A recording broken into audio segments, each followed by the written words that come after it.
3 different people have been able to take this rogue deck to rank 1 legend, and this deck is about to get buffed. So think about how monstrous rogue is about to become.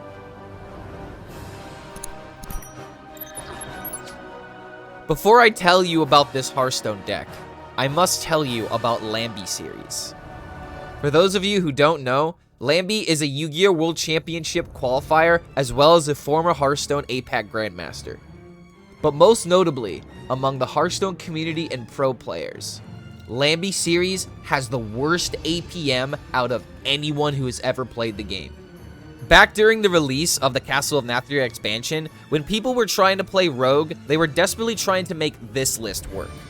A deck that was centered around Lone Shark and popping off its death rattle as many times as possible in order to make the thickest weapon possible.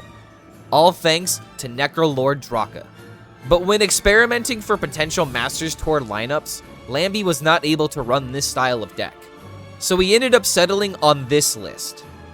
And after prepping with practice partners and eventually baiting people on Twitter by getting rank 1 legend, more people started to take this archetype seriously.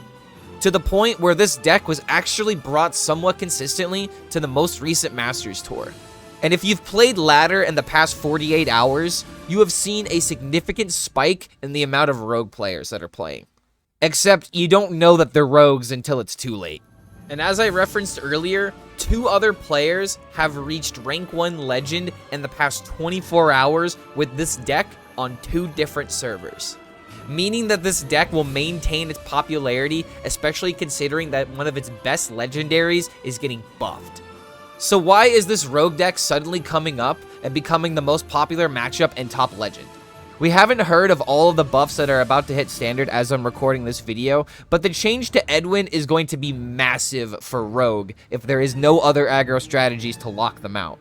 This rogue deck can do absolutely nutty things between turns 4 through 6. And here are a few ways that you can actually win with this deck in case you're confused on the win conditions. There are 3 main ways that you're going to win with this deck. One is just through sheer tempo.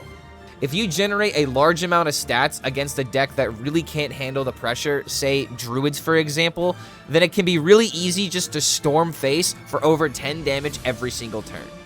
And luckily with Sinstone Graveyard as well as Edwin, these are great ways of being able to cheat out big minions very quickly.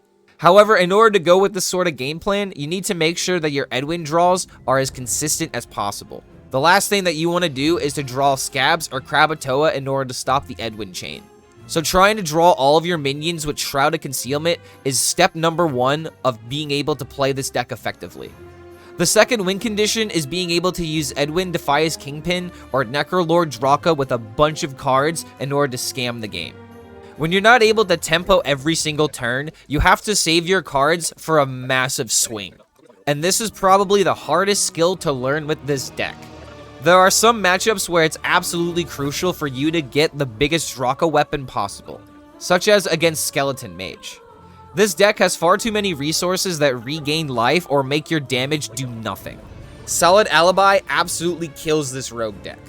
So if you're going up against matchups where you need to kill them as soon as possible, there's ways that Draka could give you a weapon that could easily deal upwards of 6 to 10 damage. And the same thing can go for Edwin, but sometimes you need a little bit more luck on your top decks, as well as a matchup that won't just automatically freeze the Edwin. Which is another reason why Mage is particularly frustrating. And another reason why Draka is just so important. And the third win con is the amount of burst and mana cheat that's possible in this deck. This is sort of a combination of both of your win cons from earlier, but let me take a minute to explain what exactly I mean. There are times where you have to tempo out your minions and just give as much pressure as you can in order to rack up damage quickly. And there are other times where you have to save your cards for the biggest swing possible in order to tilt over your worst matchups. However, one of the most important skills with this deck is being able to use both of these win cons interchangeably in order to set up for 2-turn lethals. One of the reasons why I struggle with learning rogue decks is because of this principle of knowing when to go for the right plays. It's not necessarily about making the best play for you, it's about making the worst play for your opponent. However, for this deck, most likely the game plan that's best for you is going to be worse for your opponent. But what I mean is that you're not always going to go for Edwin in every single situation when Draka might be better, and vice versa. While recording footage for this deck, I literally could not get a single win with it because I didn't know which win con to go for. So I highly encourage anybody that really wants to learn this deck to check out lambySeries on Twitch. Because I would recommend to anybody who wants to learn a challenging Hearthstone deck to pick up this deck and see if they can't figure it out. I want to stress how difficult this deck can be to learn at first, because it's not just going to do the same thing every single time, albeit it may seem that way because of the giant Edwins and gigantic Drakas.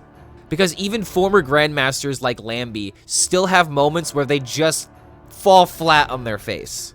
I actually think I gamble for location.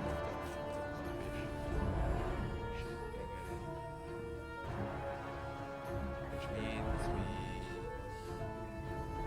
we... Oh fuck, yes. Oh yeah, whoa.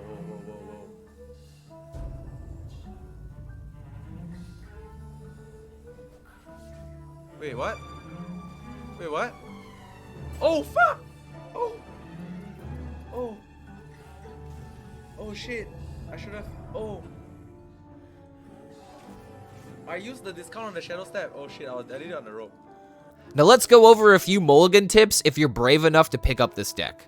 According to Lamby, you always want to keep your tradable cards, your Wild Paw Knolls, your Sinstone Graveyards, as well as your Shrouded Concealments. This tweet is a great resource to utilize if you're wanting to pick up this deck, because I can't stress how important it is to not only understand what cards to mulligan for, but why you're mulliganing for them. As everybody knows by now, the reason you keep your tradable cards is to help discount your Knolls to 0 mana as quickly as possible. Sinstone Graveyard is a card that can easily swing matchups as early as turns 3 through 4, depending on the mulligans that you have and if you have coin. And Shroud is just super important in order to help you get the consistency of being able to draw your minions.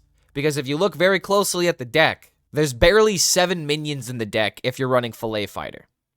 And now that we've talked about the mulligan, let's talk about the elephant in the room. 3 mana Edwin. Is this card going to break Hearthstone? I actually think it will, and here's the reason why. Miracle Rogue is already picking up a bunch of steam in Top Legend. And it's not just because this is a new deck that a lot of people are wanting to test if it's good or not. There are people getting very legitimate results with this deck, and I'm very concerned on the consistency that 3 mana Edwin is going to provide. But I want to stress that it's really hard to judge how good 3 mana Edwin is going to be without seeing what the rest of the buffs are going to be. If Warrior and Demon Hunter are actually playable classes when the patch notes come out, then let's hope and pray that these classes are going to be the weakness that Rogue really needs to not be meta relevant. Because I'm not going to have a problem with this Rogue deck being tier 1, but I am going to have a problem with Edwin if it's just going to be the reason why I lose more than half of my games to Rogue. There are weaknesses to big minions, especially if you play Mage or if you play Shaman. But I'm personally very worried about how good this card is going to be, and if Rogue is just going to be a powerhouse in the meta because it's going to be able to draw all of its cards. And if you're not exactly a Mage with a Freeze card or exactly a Shaman with a Devolve card, there's no way you're going to stop the onslaught of Edwin. But at the end of the day, I hope that I'm wrong, because I do hope to learn this Rogue deck, even though I seem to struggle with it. And again, if you guys would like to learn this deck, please check out twitch.tv/lambySeriesTV, because lambySeries was a Grandmaster for a reason. And as always, if you guys enjoy this kind of content, feel free to like this video and subscribe to the channel for even more content. Thank you for checking out another episode of Deck Spotlight, and we'll see you for the next video.